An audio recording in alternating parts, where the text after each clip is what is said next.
Hey guys, I'm very pleased to meet you guys again. So, here we go.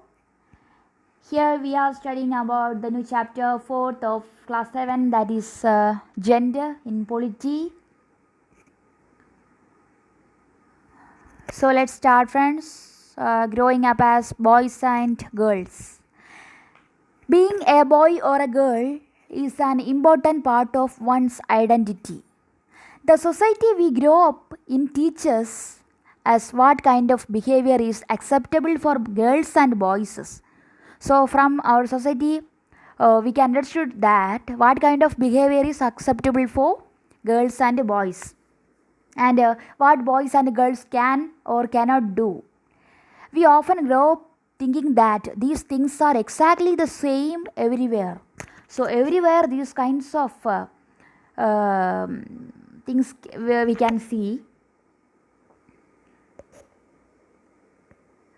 and in this chapter we will look what are the different roles assigned to boys and girls, uh, and the future roles as men and women, and we will learn that most societies value men and women differently. Okay, in the society, in the most societies, there is a kind of difference in treating men and women, and the roles a women play and the work they do are usually valued less than the roles men play and the work they do. Okay, it is saying that in this chapter we will study more about what are the major works by women inside and outside the family, and the domestic works as well as outside works, and the role of women in our society, and what are the major gender differences are there among them. And this chapter will also examine how inequalities between men and women emerge in the area of work. So, in the working areas also there is gender inequalities there. Uh,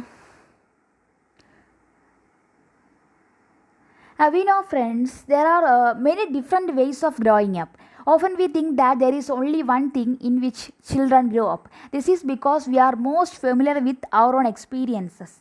If we talk to elders in our family, we will see that their childhoods were probably very different from ours. So it is saying that the situations in which we grown is very widely different from the same situation in which our grandparents or parents are grown.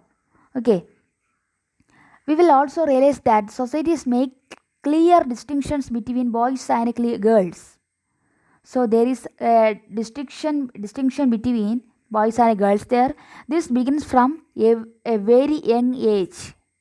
We are, for example, given different so when we given with the different types of toys to play with, we know that the most time the boys are given with cars, bikes like toys, but the girls are given with certain types of dolls, and other types of things. So um, even though both toys can be a lot of fun to play with, there is also a type of discrimination there. Distinction is there,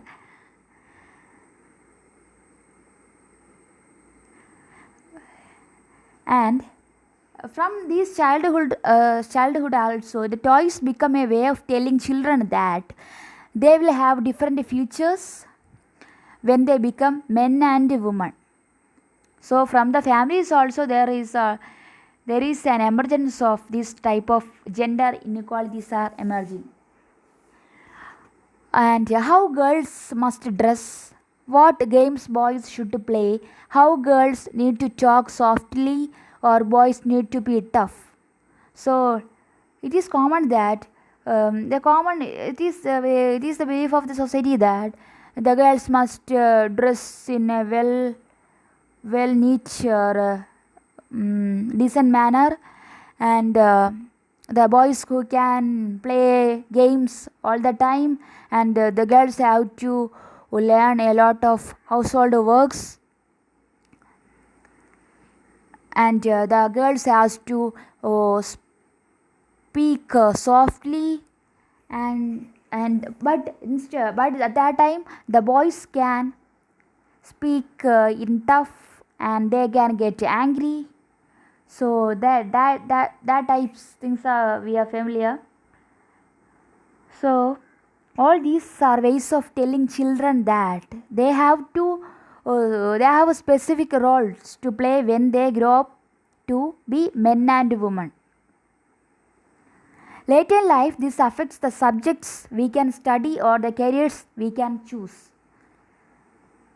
Okay, in the future, it can be reflect in our study areas, careers, working areas like that. In most societies, including our own, the roles men and women play or the work they do are not valued equally. Men and women do not have the same status. Even though the men and women are working in the same area, they are not given equal salaries, equal subsidies or beneficiaries, equal safety, security, like that. There is some distinctions, differences are there. Then valuing housework. Across the world, the main responsibility for housework and caregiving tasks like looking after family, especially children, the elderly and sick members lies with the woman.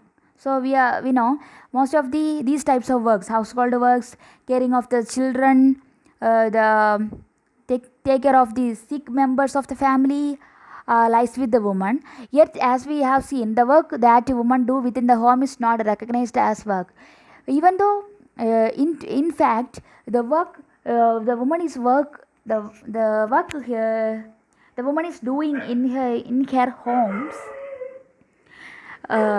is in most cases not recognized as work. It is also assumed that this is something that comes naturally to women. Okay, this is not recognized as work.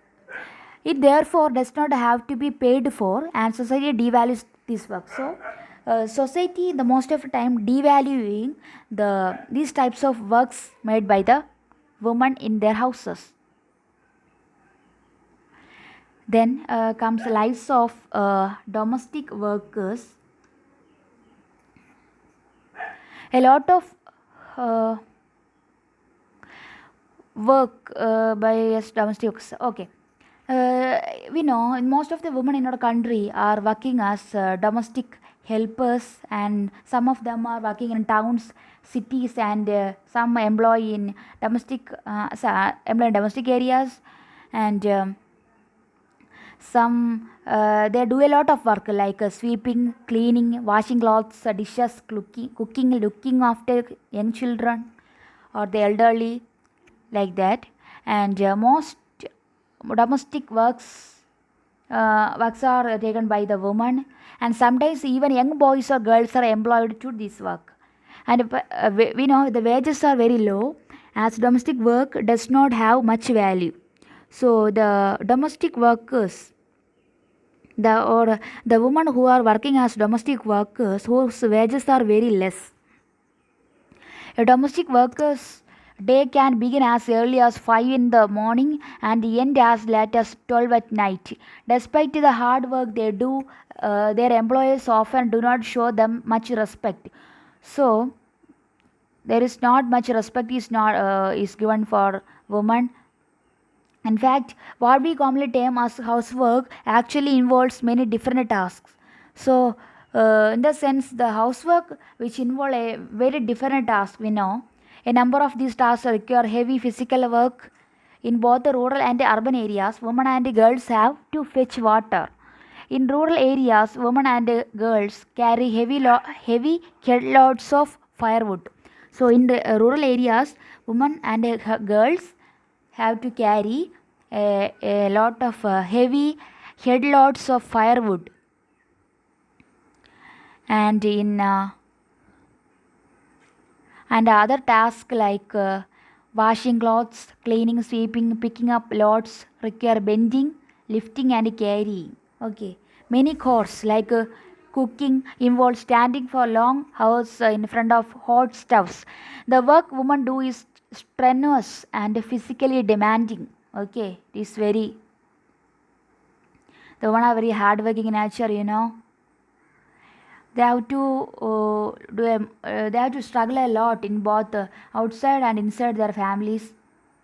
In fact, if we add up the housework and the work women do outside the home, we find that women spend much more time working than men and have much less time for leisure.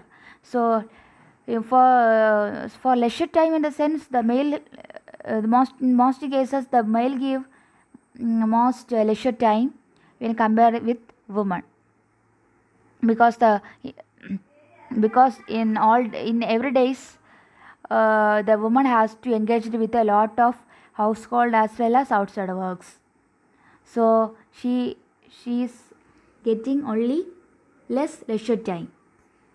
Then comes women's work and equality.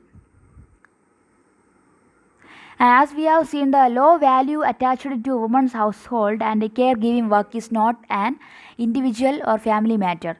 It is part of a larger system of inequality between men and women. So these types of systems is part of larger system of inequality between men and women. It therefore has to be dealt with through actions, not just as at the level of individual or the family, but also by the government. As we know, equality is an important principle of our constitution. In reality, inequality between the sexes exists. As per the constitution, it is saying that the woman and men have both equal rights, but in the actual sense, it is not real. So, government has to ensure equality for both women and men. And we know that it is recognized that the burden of child care and housework falls on women and girls. It is a true fact. The government has set up Anganwadis or child care centers in several villages in the country. The government has passed the laws that make it mandatory for organizations that have more than 30 women employees to provide creche facilities. So here facilities is known as creche facilities. CRECHE, creche facilities. The provision of creches helps many women to take up employment outside the home. It also makes it possible for more girls to attend schools. So there are certain initiatives by the government. For example, Anganwadis are there, child care centers are there, which are existing in our villages. So that is ensuring some types of improvement in their quality of life. So finally we have completed our chapter. Happy. So friends, it's then a glossary here. So it's familiar words: identity, double burden. Double burden means a double load. Okay, this term is commonly used to describe the woman's work situation. It has emerged from a recognition that women typically labor both inside the home and outside. So it is referred to as double burden. Then caregiving, devalued. Okay. So it is very kind of you guys. So we will meet again. Have a nice day, guys. Thank you.